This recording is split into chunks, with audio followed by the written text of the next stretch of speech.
Message two deliver ꯍꯦꯛ ꯇꯧꯈꯤꯕꯒ ꯁꯦꯀꯦꯟ ꯈꯔꯒꯤ ꯃꯇꯨꯡ ꯔꯤꯄ꯭ꯂꯥꯏ ꯂꯥꯛꯏ꯫ ꯅꯪꯒꯤ ꯅꯊꯧ ꯍꯥꯏꯕꯕꯨ ꯀꯤꯁꯣꯔꯒꯤ ꯃꯆꯥꯅꯨꯄꯤꯗꯨ ꯍꯥꯠꯄꯅꯤ꯫ ꯅꯪ ꯁꯤꯒꯤ ꯍꯥꯏꯔꯕꯁꯨ ꯀꯤꯁꯣꯔꯒꯤ ꯃꯆꯥꯅꯨꯄꯤꯗꯨ ꯍꯥꯠꯂꯒ ꯁꯤꯈꯣ꯫ ꯃꯦꯁꯦꯖ ꯑꯗꯨ ꯆꯤꯟꯕꯥꯜ ꯆꯤꯡꯈꯠꯂꯛ ꯅꯣꯛꯂꯒ ꯌꯦꯡꯉꯤ ꯄꯤꯇꯔ꯫ ꯅꯨꯄꯤꯗꯨꯕꯨ ꯌꯦꯡꯁꯤꯟꯕꯒꯤ ꯊꯕꯛꯅ ꯑꯩ ꯀꯅꯥꯗꯅꯣꯝ ꯄꯤꯈꯤꯒꯦ꯫ ꯑꯗꯨꯒ ꯄꯤꯇꯔ, ꯅꯪꯗꯤ ꯑꯉꯥꯡꯗꯨꯕꯨ ꯍꯥꯠꯅꯕ ꯆꯠꯈꯤꯕ ꯃꯤꯅꯤ꯫ ꯅꯪ ꯍꯧꯖꯤꯛ ꯋꯥꯟꯇꯦꯗ ꯂꯥꯎꯈ꯭ꯔꯕ ꯃꯤꯅꯤ꯫ ꯅꯪ ꯀꯨꯏꯅꯁꯨ ꯍꯤꯡꯒꯗꯧꯕ ꯅꯠꯇꯦ꯫ ꯀꯤꯁꯣꯔꯒꯤ ꯋꯤꯁꯤꯒꯤ ꯍꯧꯖꯤꯛ ꯍꯣꯁꯄꯤꯇꯥꯜꯗ ꯄꯨꯝꯕ ꯐꯣꯔꯁꯅ ꯀꯣꯏꯁꯤꯟꯗꯨꯅ ꯂꯩꯈ꯭ꯔꯕꯅꯤ꯫ ꯀꯔꯤꯒꯨꯝꯕ ꯉꯔꯥꯡ ꯍꯥꯞꯈꯤꯕ ꯗ꯭ꯔꯒ ꯑꯗꯨꯅ ꯃꯌꯥꯛ ꯂꯩꯔꯝꯂꯕꯗꯤ ꯀꯝꯄꯣꯅꯦꯟꯠ ꯁꯣꯏꯗꯅ ꯈꯪꯈꯤꯅꯤ꯫ ꯑꯉꯥꯡꯗꯨꯕꯨ ꯁꯣꯏꯗꯅ ꯋꯥꯍꯪ ꯍꯪꯒꯦ ꯍꯥꯏꯔꯛꯀꯅꯤ꯫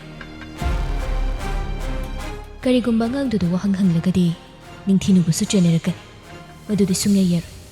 ꯅꯤꯡꯊꯤꯅꯨꯕꯨ ꯀꯔꯤꯒꯨꯝꯕ ꯍꯤꯔꯝ ꯑꯃꯍꯦꯛꯇꯗ ꯑꯩꯈꯣꯏꯒ ꯃꯔꯤ ꯂꯩꯅꯍꯟꯕ ꯌꯥꯗꯦ꯫ ꯃꯁꯤ ꯅꯤꯡꯊꯤꯅꯨꯒꯤ ꯑꯃꯠꯇ ꯉꯥꯏꯔꯕ ꯃꯊꯧ ꯑꯗꯨ ꯄꯥꯡꯊꯣꯛꯅꯕ ꯌꯥꯅꯕꯒꯤꯅꯤ꯫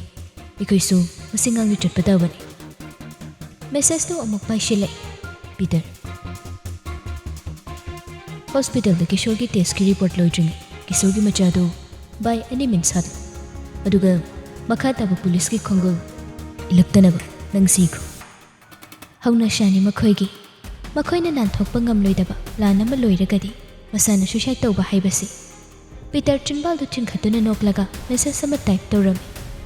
ꯋꯦꯜ, ꯒꯨꯗꯕꯥꯏ, ꯍꯦꯜꯗ ꯉꯥꯏꯔꯝꯃꯒꯦ꯫ ꯃꯦꯁꯦꯖꯇꯨ ꯊꯥꯔꯝꯂꯒ ꯐꯣꯟꯗꯒꯤ ꯁꯤꯝꯗꯨ ꯂꯧꯊꯣꯛꯏ꯫ ꯑꯗꯨꯒ ꯂꯝꯕꯤ ꯅꯥꯀꯟꯒꯤ ꯏꯁꯤꯡ ꯆꯦꯟꯕ ꯗ꯭ꯔꯦꯟ ꯆꯥꯎꯔꯞ ꯇꯧꯕ ꯑꯗꯨꯗ ꯊꯥꯗꯩ꯫ ꯐꯣꯟꯗꯨ ꯔꯤꯁꯦꯠ ꯇꯧꯊꯣꯛꯏ꯫ ꯑꯗꯨꯒ ꯗ꯭ꯔꯦꯟ ꯑꯗꯨꯗ ꯂꯥꯞꯅ ꯂꯪꯈꯤ꯫ ꯃꯥꯏ ꯂꯩꯗꯨꯅ ꯊꯣꯛꯂꯛꯈ꯭ꯔꯕ ꯁ꯭ꯇꯣꯔ ꯑꯗꯨꯗ ꯁꯣꯔ ꯑꯁꯥꯡꯕ ꯑꯃ ꯍꯣꯟꯗꯣꯛꯇꯨꯅ ꯊꯨꯅ ꯂꯥꯛꯇꯨꯅ ꯆꯪꯂꯛꯏ꯫ ꯃꯤꯀꯨꯞ ꯑꯁꯤꯗꯗꯤ ꯀꯤꯕꯒꯤ ꯃꯇꯝ ꯂꯣꯏꯔꯦ꯫ ꯃꯈꯣꯏꯒꯤ ꯃꯊꯧꯅꯤ꯫ ꯑꯃꯨꯛ ꯍꯥꯏꯅꯕꯒꯤ ꯃꯊꯧ ꯇꯥꯗꯦ꯫ ꯃꯁꯥꯅ ꯊꯧꯅꯥ ꯐꯅ ꯁꯤꯕ ꯀꯤꯗꯦ꯫ ꯑꯐꯕ ꯊꯕꯛꯇ ꯑꯣꯏꯔꯒꯁꯨ ꯐꯠꯇꯕꯗ ꯑꯣꯏꯔꯒꯁꯨ ꯃꯊ꯭ꯋꯥꯏ ꯄꯥꯝꯃꯨꯗꯦ꯫ ꯇꯨꯡꯗ ꯌꯦꯞꯂꯤꯕ ꯅꯣꯡꯃꯩ ꯑꯗꯨ ꯇ꯭ꯔꯤꯒꯔ ꯐꯠ ꯆꯤꯡꯂꯒ ꯃꯌꯥꯝ ꯑꯣꯝꯁꯤꯟꯅꯗꯨꯅ ꯂꯩꯔꯤꯕ ꯑꯗꯣꯝꯗ ꯄ꯭ꯔꯞ ꯂꯥꯛꯂꯒ ꯃꯅꯦꯒꯤ ꯃꯊꯥꯗ ꯍꯨꯃꯥꯡ ꯑꯅꯞꯄꯤ ꯀꯥꯡꯅ ꯂꯩꯔꯤꯕ ꯑꯉꯥꯡ ꯑꯗꯨꯒꯤ ꯃꯔꯥꯏꯕꯛ ꯆꯞ ꯆꯥꯅ ꯀꯥꯞꯁꯤꯜꯂꯛꯏ꯫ ꯑꯗꯨꯒ ꯊꯪꯅꯕ ꯁꯦꯀꯦꯟꯗ ꯇ꯭ꯔꯤꯒꯔꯗꯨ ꯑꯃꯨꯛ ꯐꯠ ꯆꯤꯡꯂꯒ ꯃꯁꯥꯃꯛꯀꯤ ꯃꯀꯣꯛꯇ ꯀꯥꯞꯁꯤꯟꯖꯩ꯫ ꯈꯪꯍꯧꯗꯕ ꯃꯤꯀꯨꯞ ꯑꯅꯤꯗ ꯑꯣꯏꯈꯤꯕ ꯃꯇꯧ ꯑꯗꯨꯗ ꯁ꯭ꯇꯣꯔꯗꯨꯗ ꯄꯨꯜꯂꯝꯕ ꯃꯌꯥꯝꯗꯨ ꯈꯥ ꯋꯥꯡꯈꯥꯡꯗ ꯂꯥꯎꯗꯨꯅ ꯀꯣꯏꯆꯦꯟ ꯆꯦꯜꯂꯤ꯫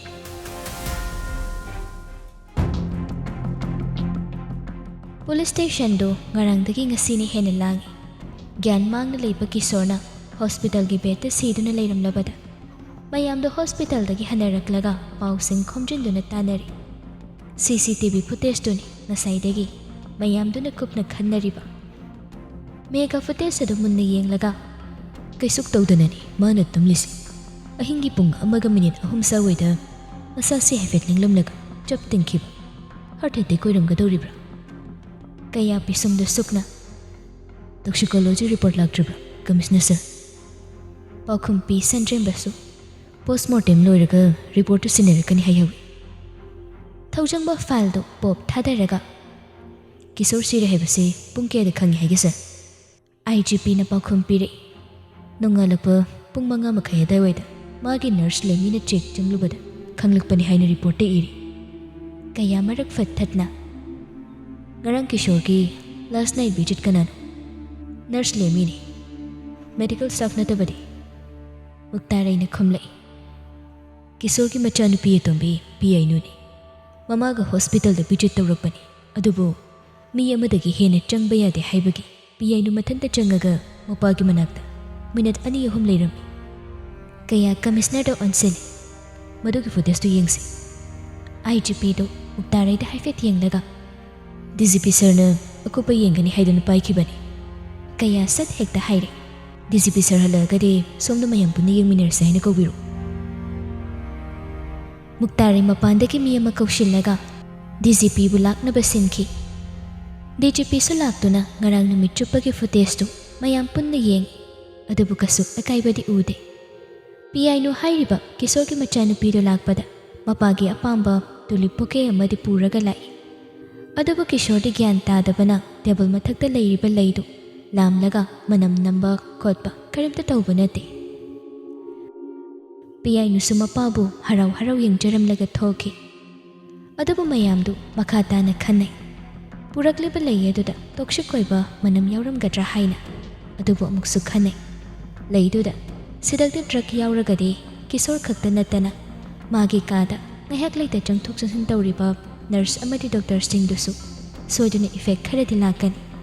adubu mayamdu conclusion ama lawba ngamdri maram toxicology gi report lagdri maram maduna hekta toxic oiba drug na kisor bo hatpani haibadi yadri tumbada heart attack tawraga siba mi kaya masu leiribani aduna makhoi conclusion lawdri adumak oidunasu misi si laina di oifam thokti chingnabana hospital da forces na question libani kisor gi room amadi ngarang da kisor na kapa hidak singi syringe sing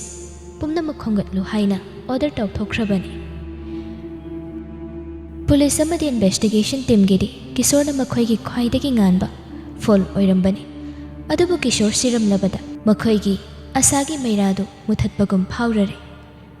mayam do office da leng da leiraga ka hen akupa phute siang duna nei nei PI gi mama macha laklambagi CCTV footage adu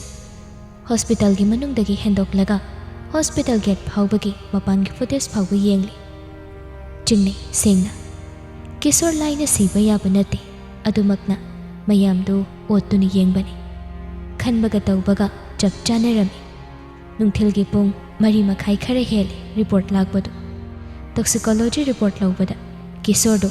blood stream na unidentified sedative compound mapang khara yaurami hena akopa report aduda iri sedative compound nasi tumba matamda khak function tawduna respiratory system da effect tawbani haiduna khangba ngamki numit chupama footage sing adu yengbada chingnaba yaba makhai karino haibadu khandoktuna akaknana neina khrabani report to hek yengbu loibaga mayam du magi chokri dagi maikai amamam pangnanaba phukphuk haugatnare adubu tanja adudani office ke emergency call lagbadu DGP call du set pai khari auto speaker on tawbana mayam se loina tai reporting emergency news from lane 12 near JJS hospital PG store da kisor gi machani PPI ni marai bakta kaptuna halam aduga criminal da so masama tom da kapsin jaraga dead body ani PG departmental store da lei wahai aduda mayam da thajadaba khoisaunaba pendabana bisum singdu sukhibani kaya maya du chiksin pendana kutum da table da thinjeli aduga phingna haire hospital manung da leiriba kisor gi nupido mi kana kasu na hanganu haina pau piko ma khakta ngai ma bu su suidanu lumduna leiramgani hospital da visit lakpa kisor ki asiba hangba yengba lakpa pumba even reporter doctor nurse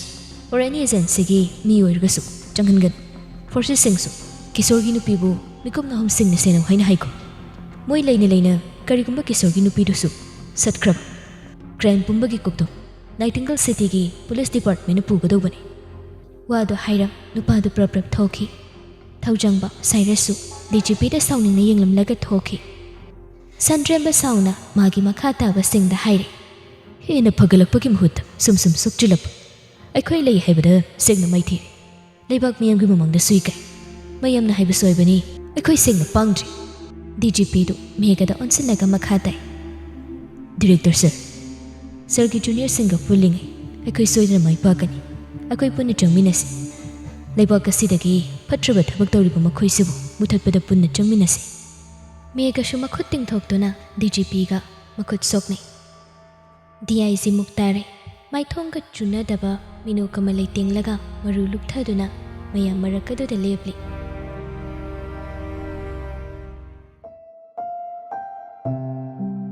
yachang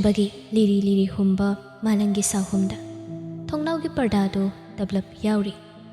thongnau da litsilakduna ngaliba sanama chugi korogi mangal gi makhada taibang kumhai ipakni sanariba lupli wakhal gi ipakta mikup sidasu masadu haifam khangdaba mipaiba amana phungatli phamungdu da tashinduna kapli mamagi mathada sananu machabu chejet konsinduna themjinbiri adubu masumi paiba phaure machana sumna amuk tawriba sina takpadi machada ki to jongba thaudo hak thengna khrabra haina masadu shwai lawi wakhal du khanthabada nahan makhai mi paibadagi ngasini hen khiduna sananu machana kappada masu yaurari tanja adudani ꯂꯤꯡꯖꯦꯜ ꯊꯣꯏꯕꯤꯒ ꯃꯤꯔꯟꯗꯥꯒꯗꯨ ꯌꯧ ꯌꯧ ꯇꯧꯔꯒ ꯃꯊꯛ ꯀꯥꯔꯛꯄꯗꯨ ꯀꯥꯅꯨꯡꯗꯨꯗꯒꯤ ꯇꯥꯏ ꯑꯅꯤꯃꯛ ꯑꯗꯨꯕꯨ ꯃꯗꯨꯅ ꯁꯣꯛꯆꯤꯜꯂꯕ ꯋꯥꯈꯜꯁꯤꯡ ꯑꯗꯨꯗꯒꯤ ꯆꯣꯏꯊꯣꯛꯄ ꯉꯝꯗꯦ ꯊꯣꯡꯗꯨ ꯍꯦꯛ ꯍꯥꯡꯂꯛꯄꯒ ꯃꯆꯤꯟꯁꯤꯡꯗꯨ ꯀꯞꯂꯝꯕꯒꯤ ꯑꯅꯤꯗꯨ ꯆꯞ ꯆꯞ ꯂꯦꯞꯄꯤ ꯉꯛꯂꯞ ꯃꯃꯥ ꯃꯆꯥꯗꯨꯗ ꯌꯦꯡꯂꯒ ꯍꯥꯏꯔꯛꯏ ꯂꯤꯡꯖꯦꯜ ꯊꯣꯏꯕꯤꯅ ꯀꯩꯅꯣ ꯇꯧꯏꯁꯤꯅ ꯀꯩꯗꯧꯔꯒꯦ ꯏꯃꯥ ꯃꯤꯔꯟꯗꯥꯁꯨ ꯉꯛꯂꯞ ꯇꯧꯅ ꯀꯞꯄꯤꯔꯣ ꯏꯃꯥ ꯁꯅꯥꯅꯨ ꯃꯄꯤꯗꯨ ꯁꯠ ꯁꯠ ꯅꯥꯟꯊꯣꯛꯂꯒ ꯁꯤꯔꯤ ꯁꯤꯔꯤ ꯇꯧꯕ ꯈꯣꯟꯖꯦꯜꯗ ꯅꯣꯏꯕꯥꯅꯤ ꯂꯥꯛꯏꯔꯣ ꯐꯝꯃꯨ ꯐꯝ ꯏꯃꯥ ꯀꯩꯀꯩꯅꯣ ꯁꯦꯝꯕꯤꯔꯛꯀꯦ ꯋꯥꯗꯣ ꯍꯥꯏꯔꯒ ꯁꯅꯥꯅꯨ ꯇꯥꯡꯁꯤꯒꯤ ꯃꯀꯣꯛꯇꯨ ꯅꯥꯟꯊꯕꯤꯔꯝ ꯂꯤꯡꯖꯦꯜ ꯊꯣꯏꯕꯒ ꯃꯤꯔꯟꯗꯥꯒꯗ ꯏꯪꯒꯤꯠ ꯑꯃ ꯇꯧꯔꯝ ꯀꯥꯗꯨꯗꯒꯤ ꯊꯣꯛꯈꯤ ꯑꯅꯤꯗꯨꯁꯨ ꯇꯥꯡꯁꯤꯒꯤ ꯃꯅꯥꯛꯇ ꯄ꯭ꯔꯕꯞ ꯆꯪꯁꯤꯟꯗꯨꯅ ꯐꯝꯂꯒ ꯇꯥꯡꯁꯤꯒꯤ ꯃꯈꯨꯠꯇꯨ ꯄꯥꯏꯔꯒ ꯍꯥꯏꯔꯛꯏ ꯀꯩꯗꯧꯔꯒꯦ ꯇꯥꯡꯁꯦ ꯇꯥꯡꯁꯤ ꯈꯨꯝꯗꯦ ꯃꯔꯨꯗꯨ ꯂꯨꯛꯊꯔꯒ ꯇꯨꯃꯤꯟꯅ ꯂꯩ ꯃꯤꯔꯟꯗꯥ ꯇꯞꯂꯞꯅ ꯅꯪ ꯁꯨꯃꯥꯏꯅ ꯇꯧꯔꯝꯕ ꯅꯠꯇꯦ ꯀꯩꯅꯣ ꯅꯪꯅ ꯆꯍꯤ ꯈꯔꯗ ꯍꯣꯡꯂꯤꯕ ꯃꯑꯣꯡꯁꯤꯕꯣ ꯅꯪꯅ ꯑꯗꯨꯃꯥꯏꯅ ꯇꯧꯔꯒ ꯑꯩꯈꯣই ꯅꯨꯡꯉꯥꯏꯒꯅꯤ ꯈꯟꯕ꯭ꯔꯣ ꯋꯥ ꯉꯥꯡꯕꯗ ꯀꯣꯏꯊꯣꯛꯄ ꯍꯩꯇꯕ ꯂꯤꯡꯖꯦꯜ ꯊꯣꯏꯕꯤꯗꯤ ꯃꯤꯄꯥꯏꯅ ꯍꯥꯏꯔꯦ ꯀꯅꯥꯅ ꯅꯪꯉꯣꯟꯗ ꯁꯤꯒꯨꯝꯕ ꯇ꯭ꯔꯣꯃꯥꯁꯤ ꯄꯤꯒꯦ ꯃꯀꯣꯛꯇꯣ ꯊꯨꯒꯥꯏꯒꯅꯤ ꯑꯩ ꯍꯥꯏꯌꯨ ꯅꯪꯉꯣꯟꯗ ꯀꯅꯥꯅ ꯀꯩꯗꯧꯒꯦꯕ ꯅꯪꯒꯤ ꯑꯦꯛꯁꯇꯨꯔꯥ ꯃꯥꯅ ꯀꯩꯗꯧꯔꯛꯈ꯭ꯔꯤꯅꯣ ꯅꯠꯇ꯭ꯔꯒꯅ ꯀꯅꯥꯅ ꯅꯪ ꯁꯨꯃꯥꯏꯅ ꯇꯧꯍꯜꯂꯤꯅꯣꯕ ꯃꯅꯨꯡ ꯃꯄꯥꯟ ꯅꯥꯏꯗ ꯅꯣꯛꯑꯒꯗ ꯆꯤꯟ ꯀꯜꯂꯒꯗ ꯂꯩꯕ ꯇꯥꯡꯁꯤꯗꯨꯗꯒꯤ ꯁꯨꯃꯥꯏꯅ ꯀꯞꯆꯦꯠꯄꯤ ꯎꯪꯒꯟꯕꯤ ꯑꯣꯟꯈ꯭ꯔꯤꯁꯦ ꯀꯩꯒꯤꯅꯣ ꯏꯁꯧ ꯏꯔꯥꯡ ꯂꯥꯡꯅ ꯋꯥ ꯉꯥꯡꯂꯞ ꯂꯣꯏꯁꯤꯜꯂꯛꯄꯗ ꯂꯤꯡꯖꯦꯜ ꯊꯣꯏꯕꯤ ꯃꯄꯤ ꯏꯔꯥ ꯆꯦꯜꯂꯛꯏ ꯅꯣꯟꯊꯗꯨꯅ ꯇꯨꯃꯤꯟꯅ ꯂꯩꯔꯝꯕ ꯅꯨꯄꯤꯗꯨꯁꯨ ꯃꯤꯠꯂꯨꯗꯒꯤ ꯃꯄꯤꯗꯨ ꯇꯞ ꯇꯞ ꯇꯥꯔꯛꯏ ꯃꯇꯧ ꯑꯗꯨꯗ ꯂꯤꯡꯖꯦꯜ ꯊꯣꯏꯕꯤ ꯌꯦꯡꯕ ꯉꯝꯗ ꯀꯞꯂꯗꯨꯅ ꯇꯥꯡꯁꯤꯕꯨ ꯀꯣꯟꯁꯤꯟꯕꯤꯔꯛꯏ ꯑꯅꯤꯗꯨꯅ ꯋꯥ ꯋꯥ ꯀꯞꯊꯣꯔꯛꯂꯕꯗ ꯃꯤꯔꯟꯗꯥꯁꯨ ꯀꯞꯂꯛꯏ ꯂꯤꯡꯖꯦꯜ ꯊꯣꯏꯕꯤ ꯄꯦꯟꯗꯅ ꯃꯆꯤꯟꯗꯨ ꯍꯪꯕ ꯂꯦꯞꯇꯦ ꯅꯪꯅ ꯑꯩꯈꯣꯏꯗ ꯐꯥꯎꯕ ꯍꯥꯏꯅꯤꯡꯗꯈꯩ ꯂꯣꯠꯁꯤꯜꯂꯤꯁꯤ ꯀꯩꯒꯤꯅꯣꯕ ꯇꯥꯡꯁꯤ ꯅꯪꯅ ꯋꯥꯔꯗꯤ ꯑꯩꯈꯣꯏꯁꯨ ꯌꯥꯎꯒꯦ ꯅꯇꯣꯝꯇ ꯑꯉꯥꯎꯕꯤ ꯑꯣꯏꯒꯅꯨ ꯑꯩꯈꯣꯏꯁꯨ ꯉꯥꯎꯕ ꯌꯥꯎꯒꯦ ꯄꯨꯟꯅ ꯉꯥꯎꯃꯤꯟꯅꯁꯤ ꯃꯤꯔꯟꯗꯥꯗꯤ ꯋꯥ ꯉꯥꯡꯈꯤꯗ꯭ꯔꯦ ꯃꯃꯥꯟꯅꯕꯤ ꯑꯅꯤꯗꯨꯒꯤ ꯃꯈꯨꯠꯇꯨ ꯄꯥꯏꯁꯤꯟꯗꯨꯅ ꯀꯞꯂꯤ ꯇꯨꯃꯤꯟꯅ ꯀꯞꯂꯝꯕ ꯅꯨꯄꯤꯗꯨ ꯑꯅꯝ ꯀꯟꯗꯨꯅ ꯅꯍꯥꯟ ꯃꯈꯩ ꯐꯨꯝꯗꯨꯅ ꯃꯗꯣꯝ ꯈꯪꯂꯝꯕꯗꯨ ꯊꯝꯖꯤꯟꯅꯤꯡꯗ꯭ꯔ ꯃꯥꯜꯂꯤ ꯃꯆꯤꯟꯗꯣ ꯑꯐꯤꯡ ꯑꯐꯥꯏ ꯑꯣꯏꯅ ꯆꯣꯔꯣ ꯂꯣꯜꯂꯛꯏ ꯅꯨꯃꯤꯠꯇꯨꯗ ꯃꯥꯅ ꯑꯩꯕꯨ ꯈꯟꯕꯤꯔꯝꯗ꯭ꯔꯒꯗꯤ ꯑꯩ ꯀꯔꯤ ꯑꯣꯏꯔꯝꯒꯅꯤ ꯍꯥꯏꯕ ꯈꯪꯗꯦ ꯑꯩ ꯀꯤꯌꯦ ꯂꯤꯡꯖꯦꯜ ꯊꯣꯏꯕꯤ ꯅꯨꯃꯤꯠꯇꯨ ꯅꯤꯡꯁꯤꯡꯂꯒ ꯑꯩ ꯇꯁꯦꯡꯅ ꯀꯤꯖꯕ ꯐꯥꯎ ꯑꯩ ꯏꯔꯥꯜ ꯀꯩꯝꯇ ꯂꯩꯇꯕꯅꯤ ꯃꯣꯏꯗꯤ ꯐꯠꯇꯕꯅꯤ ꯃꯔꯥ ꯂꯩꯇꯕ ꯃꯤꯕꯨ ꯃꯈꯣꯏꯒꯤ ꯑꯄꯥꯝꯕ ꯈꯔꯒꯤꯗꯃꯛ ꯃꯤꯅꯨꯡꯁꯤ ꯐꯥꯎꯗꯕꯅꯤ ꯀꯩꯒꯤꯅꯣ ꯃꯤ ꯑꯣꯏꯅ ꯄꯣꯛꯂꯒ ꯃꯣꯏꯅ ꯁꯨꯃꯥꯏꯅ ꯇꯝꯊꯤꯔꯤꯁꯦ ꯀꯩꯒꯤꯅꯣ ꯑꯩ ꯀꯣꯛ ꯆꯥꯛꯑꯦ ꯂꯤꯡꯖꯦꯜ ꯊꯣꯏꯕꯤ ꯑꯩ ꯀꯣꯛꯁꯦ ꯀꯩꯅꯣ ꯇꯧꯔꯦ ꯋꯥꯗꯨ ꯁꯣꯔ ꯇꯠꯄ ꯃꯈꯩ ꯍꯥꯏꯔꯒ ꯈꯣꯟꯖꯦꯜ ꯊꯣꯛꯅ ꯀꯞꯄꯤ ꯂꯤꯡꯖꯦꯜ ꯊꯣꯏꯕꯤ ꯃꯤꯔꯟꯗꯥ ꯃꯈꯣꯏ ꯑꯅꯤ ꯌꯦꯡꯅꯩ ꯍꯥꯏꯔꯤꯕ ꯋꯥꯗꯨ ꯒ꯭ꯌꯥꯟ ꯇꯥꯗ꯭ꯔꯤ ꯏꯌꯥꯟ ꯌꯥꯟꯁꯤꯟꯅꯩ ꯋꯥꯔꯤꯗꯨ ꯑꯗꯨꯕꯨ ꯃꯈꯣꯏꯅ ꯈꯪꯗꯕ ꯋꯥ ꯑꯃ ꯂꯩꯔꯦ ꯍꯥꯏꯕꯗꯤ ꯃꯌꯦꯛ ꯁꯦꯡꯉꯤ ꯈꯜꯂꯛꯏ ꯃꯤꯀꯨꯞ ꯑꯁꯤꯗ ꯇꯥꯡꯁꯤꯅ ꯗꯤꯄ꯭ꯔꯦꯁ ꯆꯠꯈꯤꯕꯒꯤ ꯃꯔꯝꯁꯤ ꯃꯣꯏꯅ ꯈꯪꯗꯕ ꯃꯔꯝ ꯆꯥꯎꯅ ꯂꯩꯔꯦ ꯍꯥꯏꯕ ꯑꯗꯨꯕꯨ ꯄꯨꯝꯅꯃꯛ ꯇꯞꯊꯔꯒ ꯃꯤꯀꯨꯞ ꯑꯁꯤꯒꯤ ꯑꯣꯏꯅꯗꯤ ꯇꯥꯡꯁꯤꯕꯨ ꯊꯦꯝꯕꯤꯕ ꯑꯁꯤꯅꯤ ꯃꯤꯔꯟꯗꯥ ꯇꯞꯂꯞꯅ ꯀꯞꯀꯅꯨꯁꯦ ꯅꯇꯣꯝꯇ ꯈꯟꯖꯤꯟꯖꯔꯒ ꯋꯥꯁꯤꯟꯒꯅꯨ ꯑꯩꯈꯣꯏ ꯃꯌꯥꯝ ꯑꯃ ꯂꯩꯁꯤꯗꯤ ꯅꯪ ꯀꯩꯁꯨꯝꯇ ꯇꯧꯔꯣꯏ ꯀꯅꯥꯝꯇꯅ ꯀꯩꯁꯨ ꯇꯧꯕ ꯉꯝꯃꯣꯏ ꯇꯧꯕꯁꯨ ꯌꯥꯔꯣꯏ ꯈꯪꯕ ꯍꯧꯔꯕ ꯋꯥꯗꯨꯗꯤ ꯃꯌꯦꯛ ꯁꯦꯡꯅꯤꯡꯕꯅ ꯂꯤꯡꯖꯦꯜ ꯊꯣꯏꯕꯤꯅ ꯍꯪꯂꯛꯏ ꯀꯅꯥꯅ ꯅꯪꯉꯣꯟꯗ ꯀꯩ ꯇꯧꯏꯅꯣ ꯑꯗꯨꯒ ꯀꯅꯥꯅꯣ ꯅꯪꯕꯨ ꯀꯟꯕꯤꯔꯛꯏꯁꯦ ꯇꯥꯡꯁꯤ ꯈꯨꯝꯗꯦ ꯄꯤꯅ ꯆꯣꯜꯂꯤꯕ ꯃꯤꯠꯁꯅ ꯑꯗꯨꯅꯗꯤ ꯂꯤꯡꯖꯦꯜ ꯊꯣꯏꯕꯤꯗ ꯌꯦꯡꯂꯛꯏ ꯂꯤꯡꯖꯦꯜ ꯊꯣꯏꯕꯤ ꯍꯥꯏꯔꯛꯑꯣ ꯍꯥꯏꯕꯒꯨꯝ ꯃꯀꯣꯛꯇꯣ ꯑꯅꯤꯔꯛ ꯅꯣꯝꯃꯤ ꯇꯥꯡꯁꯤ ꯃꯥꯒꯤ ꯊꯥꯖꯕ ꯃꯔꯨꯞ ꯑꯗꯨꯕꯨ ꯃꯨꯟꯅ ꯌꯦꯡꯗꯨꯅ ꯂꯩ ꯃꯇꯧ ꯑꯗꯨꯗ ꯈꯪꯂꯤ ꯂꯤꯡꯖꯦꯜ ꯊꯣꯏꯕꯤꯁꯨ ꯅꯨꯄꯤꯗꯨꯅ ꯍꯥꯏꯅꯤꯡꯂꯤꯕ ꯋꯥꯗꯨ ꯆꯤꯟꯕꯥꯜ ꯋꯥꯡꯃ ꯂꯥꯟꯕ ꯉꯝꯗ꯭ꯔꯦ ꯍꯥꯏꯕ ꯃꯤꯀꯨꯞꯁꯤꯒꯤ ꯑꯣꯏꯅꯗꯤ ꯇꯞꯊꯔꯒꯦ ꯈꯜꯂꯛꯏ ꯂꯤꯡꯖꯦꯜ ꯊꯣꯏꯕꯤ ꯃꯈꯥ ꯇꯥꯅ ꯋꯥꯍꯪ ꯍꯪꯂꯨꯗꯦ ꯄꯤꯔꯥꯡ ꯁꯤꯟꯊꯥꯅ ꯃꯥꯕꯨ ꯌꯦꯡꯂꯤꯕ ꯃꯇꯥꯔꯣꯏꯕꯨ ꯃꯈꯣꯏ ꯑꯅꯤ ꯆꯪꯅ ꯀꯣꯟꯁꯤꯟꯕꯤ ꯊꯣꯡꯖꯤꯜꯗ ꯂꯦꯞꯇꯨꯅ ꯋꯥꯔꯤ ꯇꯥꯔꯝꯕ ꯁꯅꯥꯅꯨ ꯃꯁꯥꯗꯨ ꯇꯨ ꯆꯨꯡꯈ꯭ꯔꯦ ꯁ꯭ꯇꯣꯔꯗ ꯊꯣꯛꯈꯤꯕ ꯊꯧꯗꯣꯛ ꯑꯗꯨ ꯃꯥꯗꯤ ꯈꯪꯍꯧꯕꯅ ꯊꯧꯗꯣꯛꯇꯨꯒ ꯃꯥꯟꯅꯗ꯭ꯔꯕꯁꯨ ꯀꯔꯤꯒꯨꯝꯕ ꯑꯀꯤ ꯇꯨꯖꯨꯡꯕ ꯊꯧꯗꯣꯛ ꯑꯃ ꯃꯆꯥꯗ ꯊꯣꯛꯈ꯭ꯔꯦ ꯍꯥꯏꯕ ꯈꯪꯂꯕ ꯃꯤꯀꯨꯞ ꯑꯁꯤꯗꯗꯤ ꯀꯥꯎꯗꯦ ꯉꯁꯤꯁꯨ ꯆꯍꯤ 5ꯒꯤ ꯃꯃꯥꯡꯗ ꯃꯆꯥꯅ ꯀꯥꯅꯨꯡꯗ ꯇꯨꯝꯄꯛ ꯇꯥꯁꯤꯟꯗꯨꯅ ꯂꯩꯈ꯭ꯔꯦ ꯍꯥꯏꯅ ꯌꯨꯅꯤꯚꯔꯁꯤꯇꯤꯒꯤ ꯍꯣꯁꯇꯦꯜꯒꯤ ꯑꯣꯖꯥꯗꯒꯤ ꯄꯥꯎ ꯂꯥꯛꯈꯤꯕꯗꯨ ꯃꯔꯝ ꯍꯪꯕꯗ ꯀꯅꯥꯁꯨ ꯈꯪꯗꯦ ꯍꯥꯏꯅꯈꯤꯕꯗ ꯃꯔꯝꯗꯨ ꯉꯁꯤꯁꯨ ꯈꯪꯗ ꯂꯥꯛꯈꯤꯕꯅꯤ ꯃꯇꯝ ꯈꯔ ꯂꯩꯔꯒꯅꯤ ꯃꯃꯥꯟꯅꯕꯤꯁꯤꯡꯗꯨꯅ ꯅꯨꯄꯥ ꯀꯥꯏꯅꯩ ꯍꯥꯏꯅ ꯍꯥꯏꯔꯛꯄꯗꯨ ꯑꯗꯨꯅ ꯃꯔꯝ ꯑꯁꯦꯡꯕ ꯑꯣꯏꯔꯝꯒꯅꯤ ꯈꯟꯗꯨꯅ ꯂꯥꯏꯅꯗ ꯈꯟꯗꯣꯛꯂꯨꯕꯅꯤ ꯃꯆꯥꯗ ꯄꯥꯡꯗꯦ ꯑꯗꯨ ꯑꯗꯥ ꯍꯥꯏꯅ ꯉꯥꯡꯈꯤꯕꯗꯨ ꯅꯤꯡꯁꯤꯡ ꯁꯅꯥꯅꯨ ꯃꯁꯥꯗ ꯁ꯭ꯋꯥꯏ ꯂꯥꯎꯔꯛꯏ ꯄꯟꯊꯗꯦ ꯃꯈꯥꯗ ꯄ꯭ꯔꯄ꯭ꯔ ꯀꯨꯝꯊꯔꯒ ꯃꯄꯥꯗ ꯐꯣꯟ ꯇꯧꯏ